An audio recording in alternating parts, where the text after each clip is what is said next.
Hi friends, welcome to voice over பயிற்சி. நான் உங்கள் ஜெயஸ்ரீ. உங்கள் தனிமைக்கு இனிமை கொடுத்துட்ருக்க எர்த் அபைட்ஸ் அப்படின்னு கூடிய சீரீஸோடைய பார்ட் 3 தான் இந்த வீடியோவில் நான் வந்திருக்கேன். ஏற்கனவே பார்ட் 1 பார்ட் 2 பார்க்காதவங்க நேராக இந்த வீடியோ பார்க்க வந்திருந்தீங்கன்னா உங்களுக்கு ப்ரீவியஸ் பார்ட்டோடைய லிங்கை கமெண்ட் அண்ட் டிஸ்கிரிப்ஷனில் பின் பண்ணுறேன், பார்த்து என்ஜாய் பண்ணுங்க. ஒரு சின்ன recap from the part 2. So நம்மளுடைய ஹீரோ தன்னந்தனியாக இருந்தவர் தனக்குன்னு ஒரு டாகு கிடைக்க அந்த டாகு கூட தன்னுடைய வாழ்க்கையை வாழ்ந்துட்டு இருக்கும் போது ஒரு ரேடியோ பார்க்குறாரு, எம்மான்னு சொல்லிட்டு. ஸோ அவங்களும் இவங்களும் சேர்ந்து சர்வைவருக்கு சர்வைவரா ஆறுதலா வாழும் போது 2 பேருக்குள்ளார காதல் வந்து கணவன் மனைவியா வாழ ஆரம்பிக்கிறாங்க. அவங்களுடைய காதலுக்கு அடையாளமா இப்ப வந்துட்டு எம்மா கருவுற்றிருக்காங்க. ஸோ அவங்களுக்கு மீட் எடுத்துட்டு வரணும்னு போயிட்டு மாட்டுக்கறி எடுத்துட்டு வரும்போது அதை தேடி எலிகள் இவங்க வீட்டுக்கு வர அந்த எலிகளை இவங்க வேட்டையாட ஒரு வழியா அன்னைய நாள் நைட்டு எப்படியோ எலிகள்ட்ட இருந்து தப்பிச்சு இப்ப காலையில ஏஞ்சதும் என்ன நடக்குது, இதுக்கப்புறமா இவங்களுடைய லைஃப்ல என்னதான் நடக்க போகுது அப்படின்றத பார்ட் 3 பார்க்க போறோம். வாங்க நேரா கதைக்குள்ள போயிடலாம். ஸோ வீடியோ பார்த்து பிடிச்சிருந்தா லைக் பண்ண, ஷேர் பண்ண மறக்காதீங்க. நீங்க என் சேனலுடைய புது வியூவரா இருந்தீங்கன்னா ஃபியூச்சர் வீடியோஸ் பார்க்கறதுக்கு என் சேனலை சப்ஸ்கிரைப் பண்ணி உங்க ஆதரவு கொடுங்க அப்படின்னு கேட்டுட்டு இப்போ உங்களுக்கு கதைக்குள்ள கூப்பிட்டுட்டு போயிடுறேன். நல்லா தூங்கி ஏஞ்சி காலையில வந்து வீட்டை விட்டு வெளியில பார்க்கும்போது வந்திருந்த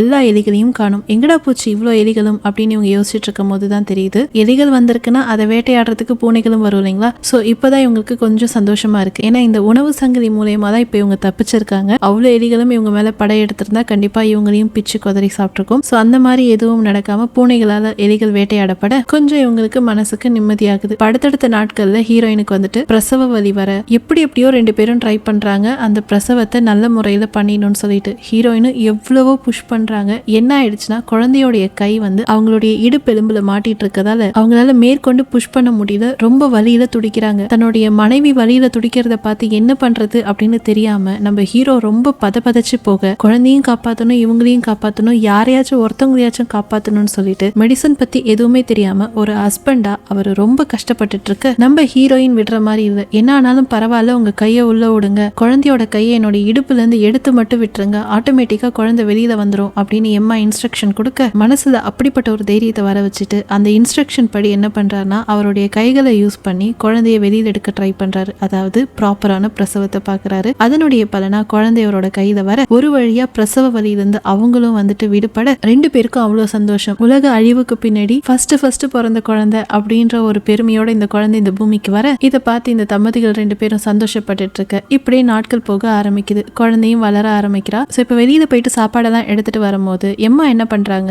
இவங்களுடைய அட்ரஸ் எழுதி அங்க சர்வைவர்ஸ் இருக்காங்க, உங்களுக்கு வேணும்னா நீங்க அங்க வாங்க அப்படின்னு சொல்லிட்டு இவங்களுடைய அட்ரஸை நல்லா தெரியக்கூடிய ஒரு இடத்துல எழுதி வச்சுட்டு வர அதை வந்து ஒரு மர்மமான ஆளு பாக்குற மாதிரி இருக்கு. யாரு என்னன்னு தெரியல. ஸோ அந்த மாதிரி ஒரு ஆளை காட்டி அதுக்கப்புறம் என்ன நடந்துச்சுன்னு காட்டாம அடுத்த எபிசோட்ல என்ன காட்டுறாங்க, ஒரு சில வருஷங்கள் கழிச்சு, அதாவது கிட்டத்தட்ட 6 வருஷம் கழிச்சு நம்மளுடைய ஹீரோ கார்ல தனியா வந்துட்டு காட்டு பக்கம் போயிட்டு இருக்க மாதிரி இருக்கு. அப்ப ஏதோ வந்து இவருடைய கார்ல அடிப்படுது. என்னன்னு பார்த்தா ஒரு அமெரிக்கன் லயன். இந்த மாதிரி ஒரு விலங்குகள் காட்டை விட்டு அவ்வளோ சீக்கிரம் வெளியில வராது. ஸோ இந்த விலங்கு காட்டை விட்டு வெளியில வந்ததை பார்த்த இவருக்கு ஒரு மாதிரி பதச்சு போக சுத்தமுத்தும் பார்த்தா யாருமே இல்லை. ஆனா அந்த அனிமல் ரொம்பவே வந்துட்டு வலியோட இருக்கிறதால அதை எப்படியாச்சும் அந்த வலியிலேருந்து விடுவிக்கணும்னு சொல்லிட்டு ஒரு கருணை கொலையை அவர் பண்றாரு. உள்ள இருந்து கன் எடுத்து அதை சுட்டு கொலை பண்ணதுக்கு அப்புறமா அந்த இடத்துல ஏதோ ஒரு மூமெண்ட்டை பாக்குறாரு. என்னவா இருக்கணும் போய் பார்த்தா அங்க ஒரு பொண்ணு. இவரை பார்த்தோன்னே அடிச்சு பிடிச்சிட்டு அவ பின்னாடியே இவரும் ஓட ஒரு லிமிட்டுக்கு மேல அந்த பொண்ணை பிடிச்சிட்டாரு. ஆனா தொடவே விட மாட்டா, ஒரு மாதிரி பயந்து போன மாதிரி இருக்கா. எப்படியோ பேச ட்ரை பண்றாரு. பாரு நான் உன்னை எதுவும் பண்ண மாட்டேன், ஃபுட்டும் ஷெல்டரும் கொடுக்குறேன்னு சொல்லி பாக்குறாரு. ஏன்னா இவ சர்வைவ் ஆயிருக்கா, இவளுக்கு ஹெல்ப் பண்ணணும்னு நினைக்கிறாரு. ஆனா அவ ரொம்ப பயத்தோட இருந்து அங்கிருந்து ஓடி போக சரி இந்த பொண்ணுகிட்ட பேசி எந்த புண்ணியமும் இல்ல அப்படின்னு சொல்லிட்டு கார் கிட்ட திரும்பி வந்தா அடிப்பட்ட அந்த லைனை காணும். இது எங்கடா போச்சு அப்படின்னு சொல்லிட்டு ஒரு மாதிரி இவருக்கு சஸ்பீஷியஸா இருக்கு. அப்ப ரொம்ப தூரத்துக்கு ஓடி போன அந்த பொண்ணு காட்டை விட்டு வெளியில வந்து இவருடைய வண்டி கிட்ட நிக்க சரி ஓகே இவகிட்ட பேசினா வேலைக்காகாது, பசியில இருக்கா போல இருக்குன்னு சொல்லிட்டு ஒரு ஆப்பிள் எடுத்து நீட்ட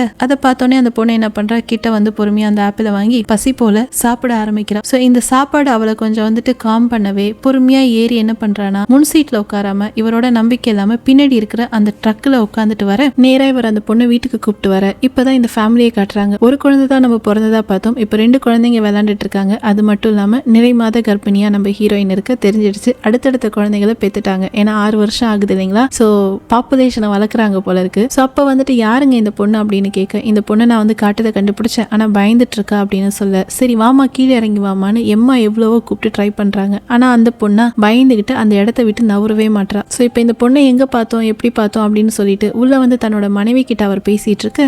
அந்த இடத்துக்கு ஜார்ஜ் அப்படின்னு ஒருத்தர் வராரு. ஆக்சுவலி இவர் தான் வந்துட்டு இவங்களுடைய அட்ரஸை பார்த்து அங்க வந்து நின்னவர் போல இருக்கு. நல்லவர் போல ஒரு வழியா இந்த குடும்பத்தோட சேர்ந்து வாழ்ந்துட்டு இருக்காரு. அப்புறம் இவருக்கு ஒரு பேர் இருக்காங்க, இவங்க பேரு மோரன். ஸோ இவங்க 2 பேரும் வந்து புதுசா இந்த ஃபேமிலியில சேர்ந்தவங்க, கொஞ்சம் நாட்களா இவங்களோட வாழ்ந்துட்டு இருக்காங்க. அப்ப மோரன் என்ன பண்றாங்க, ட்ரக்கு கிட்ட அந்த பொண்ணை போய் பார்த்துட்டு பேச ட்ரை பண்றாங்க. ஆனா அப்பவும் அந்த பொண்ணு பேச மாட்டேங்கிறா. சரி ஓகே அவளை கட்டாயப்படுத்த வேணாம் அப்படின்னு சொல்லிட்டு இந்த மொத்த குடும்பமும் அவ ட்ரக்ல உட்காந்துட்டு இருக்க அவ்வளோ நேரமும் பக்கத்திலேயே சேர போட்டு உட்காந்து அந்த பொண்ணுக்கு ஆறுதலா இருக்கு. கொஞ்ச நேரம் கழிச்சு அந்த பொண்ணுக்கு போய் ஏதாச்சும் சாப்பிட கொடுக்கலாம் அப்படின்னு அந்த பொண்ணு லைட்டா போயிட்டு மோரன் என்ன பண்றாங்க, சாப்பாடோட டச் பண்ண அவ ஒரு மாதிரி அழுத்தமா அவங்கள பிடிக்கிறா. அப்ப அவளுடைய உடம்புல சிகரெட்டால சுடப்பட்ட நிறைய காயங்கள் இருக்கிறத பார்த்து இவங்களுக்கு புரிஞ்சிடுச்சு, ஓகே இந்த பொண்ணை யாரோ அபியூஸ் பண்ணிருக்காங்க, அதனாலதான் தொட்டாலே இவ கத்துறான்னு சொல்லிட்டு. இதே போல ஒரு டிராமா மோரனுக்கும் வந்துட்டு சின்ன வயசுல ஏற்பட்டிருக்கும். அதனால இந்த பொண்ணு மேல அவங்களுக்கு ஒரு தனிப்பட்ட அன்பு வருது. ஸோ ரொம்ப அன்பா இவங்க பழகும் போது கொஞ்சமா மோரன் மேல நம்பிக்கை வருது அவளுக்கு. ஸோ நம்பிக்கை வரவே ட்ரக்லயே உட்காந்துருந்தவ ஒரு வழியா கீழே இறங்கி வீட்டுக்குள்ள வர முதல்ல அந்த பொண்ணை வந்துட்டு குளிக்க வைக்கிறாங்க. அப்படி அவ குளிச்சுட்டு இருக்கும் போது அவ ஒரு பேக் பேக் மாட்டிட்டு இருந்தா.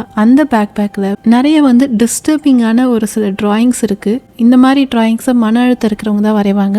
அதனால இந்த டிராயிங் எல்லாம் பார்த்து மோரன் ரொம்ப கவலைப்பட்டு இருக்கும் போது அவங்களுக்கு ஒரு லெட்டர் கிடைக்குது. ஆக்சுவலி இந்த லெட்டர் வந்து அந்த பொண்ணு இருக்கால ஐவி, அவளுடைய அம்மா எழுதினது. அச்சோ, கதை சொல்லும் போது அந்த பொண்ணோட பேரை சொல்ல மறந்துட்டு மற்றவங்க பேரை சொன்னேன். இப்போ ஒரு பொண்ணு ட்ரக்ல வந்தா இல்லைங்களா, அந்த பொண்ணு பேரு ஐவி. அவ பேரு ஐவின்றதே இப்போ இந்த லெட்டரை படிக்கும் போது தான் தெரியும். ஆக்சுவலி இந்த அப்போகலிப்ஸ் நடக்கும் போது இந்த குடும்பம் வந்து தனிமைப்படுத்தப்பட்டுட்டாங்க. ஸோ அதனால இந்த பொண்ணுடைய அப்பாவே இந்த பொண்ணு கொஞ்சம் அபியூஸ் பண்ணியிருப்பாரு. அது மட்டும் இல்லாம அவங்க அம்மாவும் நோய்வாய்ப்பட்டிருப்பாங்க. ஸோ அவங்க தான் இந்த லெட்டரை எழுதி இந்த பொண்ணு யார்கிட்ட கிடைக்கிறாளோ அவங்க வந்து இவங்களை நல்லபடியா பார்த்துக்கணும் அப்படின்னு ஒரு ரிக்வெஸ்ட்டை மேக் பண்ணியிருப்பாங்க. ஸோ இப்போ அந்த லெட்டரை தான் மோரன் படிச்சுட்டு இருக்காங்க. ஸோ இதெல்லாம் படிச்ச உடனே இவங்களுக்கு ரொம்ப வந்து மனசு கஷ்டமாவ அந்த பொண்ணு கிட்டத்தட்ட வந்துட்டு என்ன பண்றாங்கன்னா தன்னுடைய பொண்ணாவே பார்க்க ஆரம்பிச்சிட்டாங்க. இப்போ கட் பண்ணி நம்மளுடைய ஹீரோவையும் ஜார்ஜ்னு அவருடைய ஃப்ரெண்ட் இருந்தாரு இல்லைங்களா, அவங்க 2 பேரையும் காட்டினா காட்டுல போயிட்டு அந்த லைன் வந்துட்டு காணாம போச்சு இல்லைங்களா. ஸோ அதனால அவங்களுக்கு அந்த இடத்துல ஏதோ ஒன்று சஸ்பீஷியஸா இருக்கு அப்படின்னு சொல்லிட்டு திரும்பி போய் ஒரு லுக் விடுறாங்க. ஏன்னா இவங்க ஃபேமிலியோடைய பாதுகாப்புமே இவங்களுக்கு முக்கியம் இல்லையா. அதனால பார்த்துட்டு வரும்போது எந்த ஒரு குழுவும் இவங்களுக்கு கிடைக்கல. ஆனா